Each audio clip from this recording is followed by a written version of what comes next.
नमस्कार. मसाला पापड आपण नेहमीच बनवतो, परंतु आज आपण वेगळ्या पद्धतीने चीझी मसाला पापड कसा बनवायचा ते बघणार आहोत. रेसिपी अतिशय साधी आणि सोपी आहे. सुरू करूया.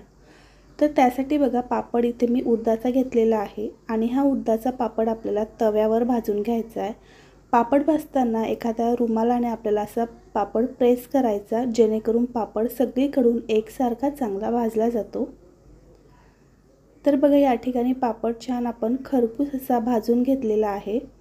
आता भाजलेला पापड एका प्लेटमध्ये काढून घेतला. यावर उकडलेल्या बटाट्याचे काप घालायचे. आवडीप्रमाणे कमी अधिक करू शकता. त्यानंतर कोथिंबीर पुदिन्याची हिरवी चटणी घालायची. बारीक चिरलेला कांदा घालायचा. किसलेलं बीटरूट घालायचं. चिमूटभर मीठ आणि कोथिंबीर घालायची. त्यानंतर किसून घेतलेलं चीज घालायचं. तर अगदी झटपट तयार होणारा हा आपला असा मसाला चीझी पापड तयार झालेला आहे. तुम्ही सुद्धा एकदा ही रेसिपी नक्की ट्राय करून बघा.